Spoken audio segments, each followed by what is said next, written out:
Allô tout le monde, on s'est tous déjà retrouvés devant notre lave-vaisselle un peu découragés. On s'attend à de la vaisselle qui brille, puis non, c'est le chaos. Aujourd'hui, on va jeter un œil à ce qui cloche avec nos lave-vaisselles et vous allez voir, la solution est souvent pas du tout là où on pense. Ça vous dit quelque chose, ça? La petite flaque d'eau qui apparaît sur le plancher, la vaisselle qui reste sale après un cycle complet, c'est vraiment frustrant, surtout quand la vie va vite et que la pile de vaisselle, elle continue de monter. Mais attendez un peu avant de magasiner un nouvel appareil. Il y a une chose super importante à vérifier. Et la voilà, la fameuse clé du mystère. La plupart du temps, le coupable, ce n'est pas le lave-vaisselle lui-même, non, c'est la plomberie qui est connectée dessus. Juste comprendre ça, ça peut nous sauver bien des maux de tête et surtout pas mal d'argent en réparation inutile. OK, regardons ça de plus près. D'un côté, on a les vrais problèmes de machine, genre le moteur qui lâche ou le panneau de contrôle qui fait des siennes. Ça, c'est une chose. Mais de l'autre côté, on a les problèmes de plomberie, et c'est souvent là que ça se passe. Un drain bouché par des restes de nourriture, une petite fuite sur un tuyau, une valve d'eau qui est juste coincée, ce sont eux les coupables silencieux derrière bien des pannes. Bon, alors comment on fait pour jouer au détective? C'est quoi les signes qui devraient nous allumer une lumière en se disant « Ah, ça c'est sûrement la plomberie ». Regardons ensemble les indices les plus courants. Chaque problème nous raconte une histoire. Le lave-vaisselle ne se remplit pas d'eau. 9 chances sur 10 que c'est un trouble avec la valve d'alimentation. L'eau sale reste dans le fond à la fin du cycle. Ça, c'est le signe classique d'un drain bloqué. Et la fameuse flaque d'eau par terre, ça pointe directement vers un raccord qui n'est plus étanche. En suivant cette logique, on peut souvent se faire une pas pire idée de la source du problème. OK, maintenant qu'on a une meilleure idée de ce qui se passe, c'est quoi la bonne façon de régler ça?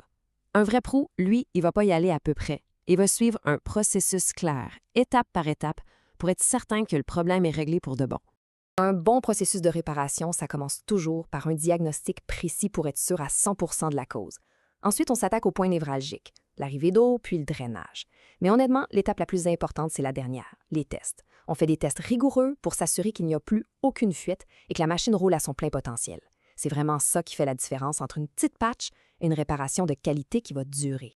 Savoir comment réparer, c'est une chose, mais trouver la bonne personne pour le faire, c'en est une autre. Alors, sur quoi on devrait se baser quand on cherche un expert en plomberie? D'abord, l'expérience locale. Pensez-y. Un plombier qui travaille dans la même région depuis plus de 12 ans, il connaît les maisons du coin, les types de construction, les problèmes qui reviennent tout le temps.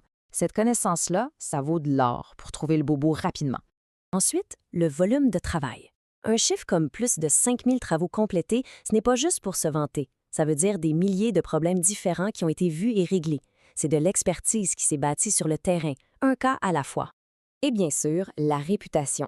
Les avis des autres clients, ça ne mente pas. Une note moyenne de 4,9 sur 5, c'est immense. Ça nous dit que non seulement le travail est bien fait, mais que le service à la clientèle et la communication sont excellents aussi. L'honnêteté, c'est aussi un point crucial. Une compagnie qui a comme philosophie de dire clairement ce qui doit être fait et surtout ce qui n'est pas nécessaire, ça, c'est bâti une vraie relation de confiance. On sait qu'on ne se fera pas vendre de réparations inutiles. Finalement, les fameuses accréditations. Ne sous-estimez jamais ça. Une licence de la RBQ, être membre de la CMTQ, c'est pas juste des logos sur un camion. Ce sont des garanties que le travail va être fait selon les normes les plus strictes. Et avec une assurance complète et une garantie sur les travaux, on a vraiment la paix d'esprit. Bon, alors là, concrètement, si on habite dans le coin de Gatineau et que notre lave-vaisselle nous lâche, comment on fait pour avoir de l'aide rapidement?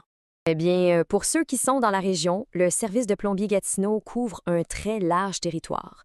On parle de Gatineau, bien sûr, mais aussi Hull, Aylmer, et ça monte même jusqu'à Chelsea, Val-des-Monts et Wakefield. C'est une couverture locale vraiment complète. Et un point super important de leur service, c'est la soumission gratuite.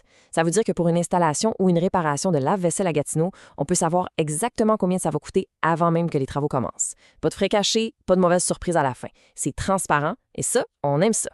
Alors, la question qui tue.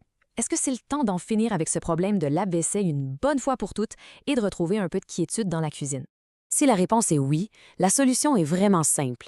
Il suffit d'un appel chez Plombier Gatineau pour avoir une soumission gratuite, puis pour les vraies urgences, pas de panique. Ils ont un service 24 heures sur 24, 7 jours sur 7. Le numéro à noter, c'est le 819-317-0262.